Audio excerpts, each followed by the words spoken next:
ಈಗ ನಿಜವಾದ ಕಮ್ಯುನಿಸ್ಟ್ ಪಕ್ಷ ಯಾವುದಲ್ಲಿ? ಈಗ CPI ಮಾವೋವಾದಿ ಇದೆಯಲ್ಲ ನಮಗೆ,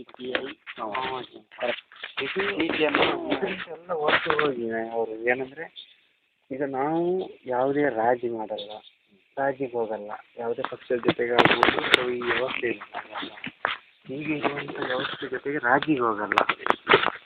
ಈಗ ರಾಜಿಗೆ ಹೋಗ್ತೀವಿ ಅಂದರೆ ಅರ್ಥ ಏನು? ಮತ್ತೆ ದುಡ್ಡು ನಾವು ದ್ರೋಹ ಮಾಡಿದೀವಿ ಅಂತ ಅಲ್ಲ, ದುಡಿಯೋ ಜನರಿಗೆ ದ್ರೋಹ ಮಾಡಿದೀವಿ ಅಂತ ನಾವು ದುಡ್ಡು ಮಾಡೋದಲ್ಲ, ನಮಗೆ ಬಲೆ ಹಾಕೋದಲ್ಲ ಅದು. ಅದೇ ನಮ್ಮನ್ನು ಬಲೆ ಅದನ್ನ ರಾಜಿ ಮಾಡ್ಕೊಳಕ್ಕೆ ಪ್ರಯತ್ನ ಆಗ್ತಾರೆ. ಈಗ ನಮ್ಮನ್ನೀಗ ಮಾತುಕತೆಗೆ ಬನ್ನಿ ಅಂತ ಯಾಕೆ ಕರೀತಿದ್ದಾರೆ? ಸಂಧಾನಕ್ಕೆ ಬಂದು ನಾಳೆ ನಮ್ಗೆ ಈಗ ಲಕ್ಷ ಗಟ್ಟಲೆ ಕೋಟಿ ಗಟ್ಟಲೆ ಕೊಡ್ತೀನಿ ಅಂತ ಹೇಳ್ತಿದ್ದಾರೆ ನಮಗೆ. ಅದು ನಾವು ಅದಕ್ಕೆ ಒಪ್ಪುದಿಲ್ಲ. ನಾವು ಅಷ್ಟೇ ಆಗ್ಬೋದು. ನಾವು ಇವತ್ತು ಯಾರು ಜನಕ್ಕೆ ನಿಮ್ಮ ಜೊತೆ ನಿಲ್ತೀವಿ ಅಂತ ಹೇಳ್ಕೊಂಡು ಇವತ್ತು ಏನು ವಿಶ್ವಾಸ ಕೊಟ್ಟು ಮಾತಾಡಿದ್ದೀವಿ, ನಾಳೆ ಆ ಜನಕ್ಕೆ ನಾವು ದ್ರೋಹ ಮಾಡಿದಾಗುತ್ತೆ.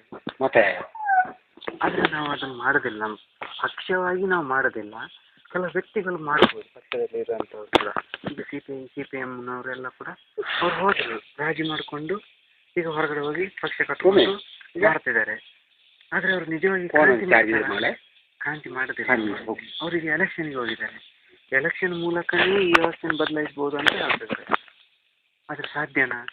ನಾವೊಂದು ಕೆಸರು ಗುಂಡಿಗೆ ಬಿದ್ದು ನಮ್ಮ ಮೇಲೆ ಕೆಸರಾಗಿದೆ ಅಂತ ಹೇಳಿದ್ರೆ ನಂಬ್ತಾರೆ.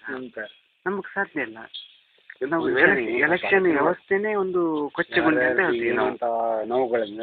ನಾನು ಹೋಗಿ ಎಲೆಕ್ಷನ್ ನಿಂತು ನಾನು ಮಾಡಿದ್ದೀನಿ ಅಂದರೂ ನಾನು ಜನಕ್ಕೆ ದ್ರೋಹ ಮಾಡ್ತೀನಿ ಅಷ್ಟೇ ಬಿಟ್ಟರೆ ನಾನು ಜನರಿಗೆ ಇವತ್ತು ಏನು ಮಾತಾಡ್ತಿದ್ದೀನೋ ಇದನ್ನು ಮಾಡೋದಕ್ಕಾಗಲ್ಲ. ನನ್ನ ಸ್ವಾರ್ಥ ನಂದನ್ನು ಮಾಡ್ತೀನಿ ಅಲ್ಲಿ ಹೋಗಿ ನಾನು ಎಲೆಕ್ಷನ್ಗೆ ಹೋದರೆ. ಹಾಗಾಗಿ ಎಲೆಕ್ಷನ್ ದಾರಿಯಿಂದ ನಾವು ಬದಲಾಯಿಸಲಿಕ್ಕೆ ಸಾಧ್ಯ ಇಲ್ಲ ಅನ್ನೋದೇ ನಂಬಿದ್ದೀನಿ. ಕೆಲವು ಅಧಿಕಾರಿ ವರ್ಗದಲ್ಲಿ ಜನಗಳಿದ್ದಾರೆ, ಮತ್ತು ನಮ್ಮ ಲೋಕಲ್ ಜನಗಳು ಇದ್ದಾರೆ. ಆದರೆ ಏನು ಇಕ್ಕಟ್ಟೇನು ಗೊತ್ತಾ, ಇದ್ರ ಸಮಸ್ಯೆಗಳು ಏನು ಅಂತ ಜನಗಳಿಗೆ ಗೊತ್ತಿಲ್ಲ. ಹೌದು, ಈಗ ನೀವು ಎಷ್ಟೇ ಹೇಳ್ಕೊಂಡು ಬಂದರೆ ನನಗೆ ಅರ್ಥ ಮಾಡೋಕ್ಕಾಗಲ್ಲ. ಅರ್ಥವಾಗಿ ಇವತ್ತೆಲ್ಲ ನಾನು ಆಗುತ್ತೆ. ಯಾಕಂದರೆ ಒಂದು ವ್ಯವಸ್ಥೆ ನಾವು ಈಗ ಏನಾಗ್ತೀವಿ ನಮ್ಮ ಇದರಲ್ಲಿ ನಮ್ಮ ದೃಷ್ಟಿಕೋನದಲ್ಲಿ ಈ ವ್ಯವಸ್ಥೆ ಪೂರ್ತಿ ತಲೆ ಕೆಳಗಾಗಿದೆ ಅಂತ ಹೇಳ್ತೀವಿ. ಅಂದರೆ ಅಂಥ ಮಟ್ಟಕ್ಕೆ ಹೋಗಿದೆ. ಅದನ್ನು ಸರಿ ನಿಲ್ಲಿಸ್ಬೇಕಂದ್ರೆ ಕಷ್ಟಪಡಬೇಕು, ಬದಲೇಬೇಕು. ಹಂಗಾಗಿ ಎಷ್ಟೋ ಕಷ್ಟ ಪಡಬೇಕು. ಈಗ ಒಂದು ತಾಯಿ ಒಂದು ಮಗುವಿಗೆ ಜನ್ಮ ಕೊಡ್ಬೇಕಂದ್ರೆ ನೋವನ್ನು ಎಷ್ಟು ಅನುಭವಿಸಲ್ಲ. ಆ ನೋವನ್ನು ಅನುಭವಿಸುವಂತ ಆ ತಾಯಿಗೆ ಗೊತ್ತು ಏನು ಗೊತ್ತಾಗಲ್ಲ. ಅಂದ್ರೆ ಆ ರೀತಿಯ ಕಷ್ಟ ನಾವು ಒಂದು ವ್ಯವಸ್ಥೆಯನ್ನು ಬದಲಾಯಿಸ್ಬೇಕಂದ್ರೆ ನಾವು ಈಗಾಗಲೇ ನಮ್ಮ ಸುಮಾರು ಜನ ನಮ್ಮ ಸಂಗಾತಿಗಳನ್ನು ನಾವು ಕಳ್ಕೊಂಡಿವಿ.